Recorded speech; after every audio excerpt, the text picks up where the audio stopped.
Koby is a very common shonen character archetype of someone who is really close to being main character material, but usually has one main flaw holding him back. In other shonen manga like Naruto, there's people like Rock Lee who just isn't as genetically gifted as Naruto, or Konohamaru who just isn't the right age to fit the plotline, and then you have people like Krillin from Dragon Ball who just isn't as gifted as Goku is in martial arts. But in One Piece you have someone like Koby, and in this instance, the things that were holding him back were eliminated in the first few chapters of the series as a result of him meeting Luffy. Koby is introduced as a sniveling kid with no self-assurance who has accepted his undesirable fate, abandoning his dreams and ambitions in the process. Koby is stuck as a Troy boy on the pirate Alvida's ship, even though he hates his life there and has given himself the means to escape. First, with his knowledge of the seas, and second, with the small boat that he built to escape. But because of his fear, Koby is unable to do as he wishes and has to live his life with regrets. This isn't because he doesn't have a strong sense of who he wants to be or the life he wants to live. It's simply because at this point in the story, Koby believes that it's more important to live on with regrets than it is to go and chase after your dreams even if it means to die. And it's completely reasonable to think that Koby would die right after he tried to escape, because even if he did get away on his boat, it's more than likely that he would be caught and Alvida would sentence him to death or just recapture him. But luckily for Koby, fate would bring him the physical embodiment of freedom to bring a dawn to the dark life he found himself in, freeing him from the shackles of fear and self-doubt that bound him to the miserable life full of regret. Oda introduces Koby so early in the story to highlight the strong aspects of Luffy's character.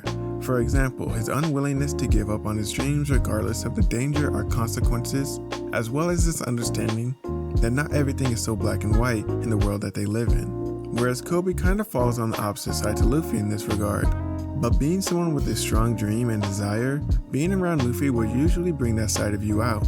After a bit of interacting with Luffy, Koby is inspired to look whatever challenge is in front of his dream straight on, regardless of the consequences.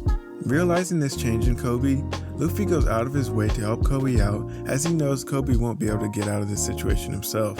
And now that Koby is willing to chase after his dreams, he's someone that Luffy can respect. But before these two boys can part ways, Koby needs to learn to look at the world on a case-by-case basis, in the same way that Luffy does. We see that Koby is still naive about the world, because when Zoro is first brought up, Koby believes all of the rumors about him and assumes that because he was imprisoned, he must be a bad person. But while not directly confronting Koby on this, Luffy challenges this way of thinking by saying he wants to meet him first to see if he's a good person, so that he might be able to invite him to his crew later on. Oda uses our first meeting with the Marines to not only show the readers, but Koby as well, that not everything should be taken at face value. And just because you hold a certain position or title, it doesn't mean that you as a person fits the moral stereotype of that side or position that you stand on. The number one case in point being Captain Morgan and his son Helmeppo, as well as Zoro not being the bloodthirsty demon that people make him out to be.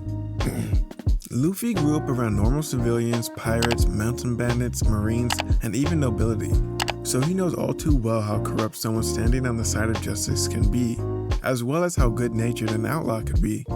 Luffy understands that titles, positions, and the like are all gray, and that a person is not colored by stereotypes associated with those things, but their character as an individual. After the events of Shellstown, Koby has grown and learned the things he's needed to become free and to chase after his dreams no matter the obstacles, living without regret of not doing so. He is destined to become a great Marine Admiral, leading the Marines to a bright future, a future where justice is in the service of those in need. At this point in the story, Koby seems like he is a combination of all the lawful good aspects of Sanji and Luffy. He shows a lot of the compassion and emotional intelligence like the two of them, but also doesn't have their more masculine and chaotic aspects. This makes for a person who is perfect to be a model for justice and falls in line with Admiral Fujitora's humane justice. And by the end of the series, I think Koby will have his own take on justice, making for a promising future for the Marines. Okay guys, that's basically all for this video. Let me know what you guys think about Koby and his development throughout the story. Do you think Oda's done a good job to develop him in the background as we move forward with the Straw Hats? And also, how do you like my analysis on it? I plan on doing more short analysis like this, so I can kind of talk about and discuss characters that aren't so fleshed out yet before we get there in the story. Because I think once we start hitting a certain point, we're going to get a lot of reveals and a lot of development that I can't cover all at once. But yeah, guys, like I said, comment your thoughts on this subject. You know, what do you think about Koby? And if you like this video, please leave a like. And if you want to see more videos like this, don't forget to subscribe, because I plan on posting more and more and more. And also go check out some of my older videos. Some of them are good, some of them are bad. But either way, just go look and hopefully you'll find something you like. Later.